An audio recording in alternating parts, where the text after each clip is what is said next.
আজকে আমি তোমাদের সাথে শেয়ার করব শুটকি মাছের বড়া। তো যে একবার এই বড়া খাইবো বারবার খাইতে চাইবো। তো আমি এখানে শুটকি মাছ নিয়ে গরম জলে ভিজায় রাখছিলাম। পরে এটারে আমি বারবার ধুয়ে লাইছি যতক্ষণ না পর্যন্ত শুটকি মাছটি সাদা হয়ে যায়। এদিকে আমি কড়াইতে তেল দিয়ে তেল গরম করে লইছি। পরে আমি শুটকি মাছটিরে ভালো মতন এপিট ওপিট করে আস্তে আস্তে লাল লাল করে ভাজা লমো। এখন আমার শুটকি মাছ ভাজা হয়ে গেছে। এখন আমি একটা বাটির মধ্যে উঠাই লমো।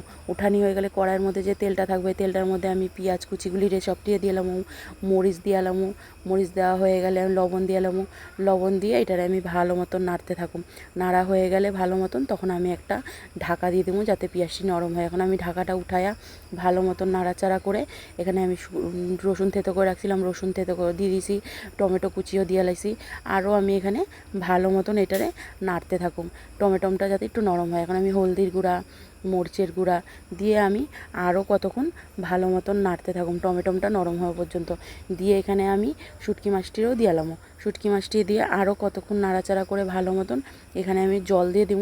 জল দিতে যাতে মাছটি অল্প নরম হয়। তো আমি এখানে জল দিয়ে খানিকক্ষণ নাড়াচাড়া করে রাখছি যতক্ষণ না পর্যন্ত জলটা শুকায় যায়।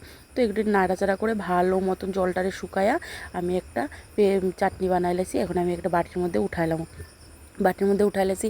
এদিকে দেখো আমি একটা থালার মধ্যে বেসন, চালের গুঁড়া, লবণ, হলদির গুঁড়া দিয়ে আমি এখানে জল দিয়ে আস্তে আস্তে একটা ব্যাটার বানাই লাইছি।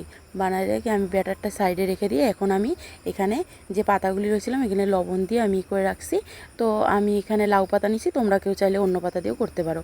এখন আমি এখানে 1 চামচ শুটকি মাছ দিয়ে পাতাগুলির দুই সাইড দিয়ে আস্তে আস্তে করে বলে আমি এখানে বড়ার শেপটি দিয়ালাম। তো দেখো এখানে আমি সবটি বড়া বানাই লাইছি।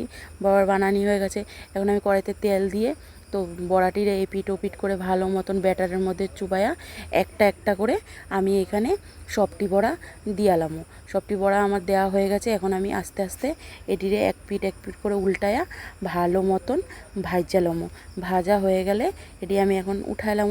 উঠাই লাইলে আমার বড়া রেডি।